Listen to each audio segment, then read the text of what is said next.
It literally took about 1 million takes to get that right. They looked so awkward. You're like, oh, God. So good to be with you both. How are you doing? Good, how are you doing? That is such a cool I'm t-shirt. Is that like a Picasso Batman shirt? Oh, It's a Van starry Gogh. Oh, night. Van Gogh. Sorry. That's what I meant. That's what I Starry meant. Night Come on, it's Batman. been a long day, Rob. Rob, I have to start with you because the only scene in this movie that made me literally cringe in fear and turn away from the screen was when Batman reached into a cage with a live bat to retrieve a clue, and I can't do that. If that were my point in the movie, I'd have said, "I'm sorry, it's over, I'm out." Did you really do it? And are you scared of bats at all? I'm weirdly not scared of bats. They're not scary. They're cute. They're kind of cute, and Minus COVID. yeah. I don't want to blame the bats for that. And that weirdly though, that scene was one of, because it's one of the strangely difficult scenes, because the suit only allows you to move your arm in a certain way, and if you're at the wrong angle and trying to twist your arm around and do kind of delicate motor functions, it's almost impossible to get the thing out of the cage. It literally took about 1 million takes to get that right. They looked so awkward. You're like, oh, God. This guy's crazy. It is a pleasure to be with you. Hey, Sean. I'm going to start here. Every time I tell a casual fan that you are playing the Penguin in this movie, they refuse to believe that it's you. When you are cast in a role, but then they tell you that prosthetics and makeup are going to ensure that you are completely unrecognizable, is that good or bad? I had never had an experience with it before. I did a thing called Horrible Bosses once, and I had a bit of prosthetics on that. But no, this was next level. I didn't know when I signed on to do it. I didn't know, so I was already just in my own head struggling with what I could do with the character, because there wasn't that many scenes, but they were all really well drawn, written, of course, by Matt. He's a wonderful writer. But when I saw for the first time the design of Oz that Mike Marino had so creatively and imaginatively, constructed, I just was blown away. I was giddy with excitement, man. I didn't know it would be as profoundly liberating an experience as it was. I thought it might be a bit constricting and, but it'd be interesting. But when I got inside it, man, it was just a blast. I just felt like I was, a puppeteer. It just felt like I was just operating this thing that was capable of going to places that I might not have been capable of going without it,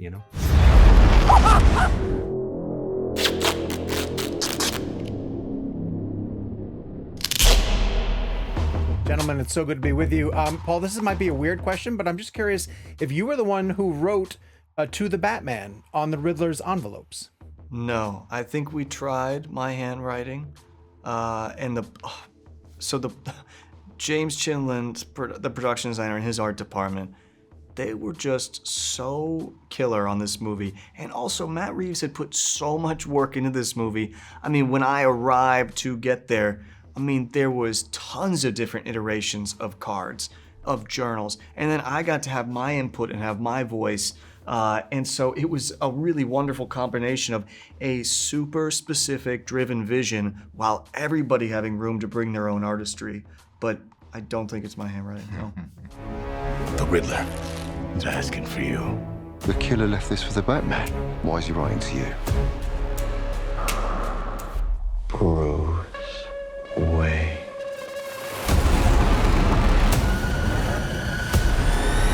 Bruce Wayne. Sorry? I wouldn't be bothering you here, but your people keep telling me you're unavailable. Rob, over the course of the film, were you surprised at how little you had to play Bruce Wayne? It's funny because you don't really realize when I first read the script. It just didn't really register to me that it's like, oh wow, I'm Batman the whole time. And it's also, but I guess what made it easy, he hasn't really figured out where Bruce ends and where Batman begins at this point in our telling of the story. And so sometimes kind of Bruce is seeping out of Batman, and there's a couple of scenes where I'm doing kind of little subtle vocal changes, and then sometimes it's incredibly subtle a lot of the time, but sometimes he's kind of more in Bruce's register when he's Batman, and because he hasn't got full control over the delineation yet. So it actually it was a little challenge, but yeah, kind of interesting. I don't think it had really been done. And normally the only time you see Batman is just before you get punched in the face. So let's kind of, to play different shades was fun. Jeffrey, it was interesting to see Gordon take a punch from the Batman. What does it feel like to take a punch from the Batman? It was actually very convincing. Well, yeah. I mean, Gordon, obviously, without giving too much away, it's a part of a larger plan. And because I wanted to make it authentic and we were going for this grounded thing, I told Rob to, really hit me, because, and so, he did. And, that's why it looks so legit. It's a good moment. Yeah. That's entirely untrue. To be surprised what even a good man is capable of. Mr. Turturro, I have to believe you're the only Batman cast member with a son who works at DC Comics. And so I want to know what his reaction was when he heard that you were playing Carmine and what questions you might have had for him, or maybe what comics he handed you and said, read these. Amedeo gave me a bunch of the Frank Miller comics, and obviously we discussed it at length. And he pointed me, Amedeo pointed me in very specific directions. So I wouldn't have done it without Amadeo's blessing. Has he seen your performance yet? Yeah, I'm really... vote of confidence? Yeah, really... Good, very good. That's a tough review to thumbs get. Up, yes. No, I'm relieved and very happy, so yes. You got a lot of cats. I have a thing about strays.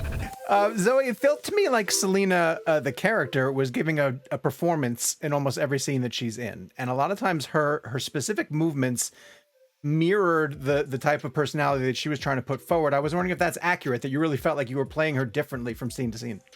Yeah, I mean, I feel like, Selina is a person, she's a survivor. And in order to survive, I think she knows that she has to kind of morph into what fits her environment, which is, something that we tried to do with the different looks, the different wigs. She acts and looks very different depending on if she's at work, if she's alone, if she's with Batman. I think, one of the relationships, or one of the things that Matt wanted to base their relationship off of was Clute. And the thing that he really liked about it was that you really couldn't tell, who she really was, what her real intention is. And so, she is this mystery to Batman specifically. I think that's part of her allure. Selina, don't throw your life away. Don't worry, honey. I got 9 of them. I've been trying to reach you. Paul, the prison confrontation that eventually happens between you and the Batman is an instant all-timer. I just want to know, how much time did you have to prep for that scene? Did you get several takes to go through it? Did you shoot it early on in the process, or was it something you all built towards? It was originally meant to be towards the very end of the shoot, and then we had to shut down production for about 5 months, which I was sad about, partially because, frankly, that scene meant so much to me, and thanks for that, but that you're hoping for some accrual of energy over time going towards that destination. So to have this break was interesting, but then we came back, and then it was early when we came back, and it was actually because it was very isolated, we were one of the first major productions back, so we actually started with a bunch of Riddler stuff because it was kind of isolated, and with the COVID stuff we were kind of dipping our toes back in, so yeah. This is a powder keg, and Riddler's the match. I'm sorry, your answer must be in the form of a question, but thank you for playing. Colin, you worked with the great Joel Schumacher on Phone Booth shortly after he wrapped his Batman run. I was curious if he shared any war stories back in the day with you on his time in that franchise. No, we some war stories, yeah, but nothing that I don't think he shared publicly. I think that hurt him. I know his Batman films and how they were received really hurt him, because the only thing Joel, honest to God, ever went out to do was really to entertain people. There's actually an apology, I think you can find it on YouTube, that he makes, and it was really almost upsetting for me to see, because I care about the man so much and he's such a wonderful man, and he was apologizing to the fandom because Joel knew how important this character was and is, just in the same way Matt does, but he just went down a route that people weren't too happy with. Matt, one of the most wonderful things about working with Matt was his reverence, again, and his integrity, and his desire to go back to grassroots and the world of seeing Batman as an incredible detective, as somebody who had a methodology and was just at home in the stillness of a crime scene as he was physically fighting crime on the streets, So, yeah, Joel, he's gone on. God bless him. A man's got to go his own way. A friend taught me that. Jeffrey, when this movie ended, after 3 hours, I was legitimately pissed. I wanted to stay in this universe for 3 more hours and just soak in the atmosphere that Matt has created. I know they're going to try to extend it with this Gotham PD HBO Max series. Are you part of that? I'm right now just focused on getting this film out, and excited for fans to see.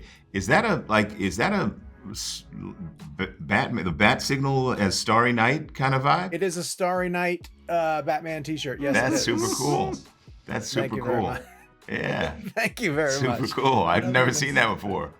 I like the way that you changed the topic before I dug a little bit deeper into you. You're welcome. Joining that HBO Max series. Well done. How exciting is it to be able to continue Oz on the streaming service? Something that is new to the industry, but something that's becoming pretty prevalent. Oh, that's cool. Really exciting. Yeah, I mean, I just feel there's you just go anywhere with this character, really, Oz, and again, I feel like, pardon the pun, it was only the tip of the iceberg what I had the opportunity to do. I loved working on this film. I was so greedy. I wanted more to do. I was kind of a bit, you can get miserable very quick when you're as spoiled as I've been over the years. And when I read the script for the Batman, the script was extraordinary, but I wanted more to do in it. And the fact that I might get the opportunity to do more is, satisfies my greed, and that's, let's face it, what it's all about. I got you! I got you!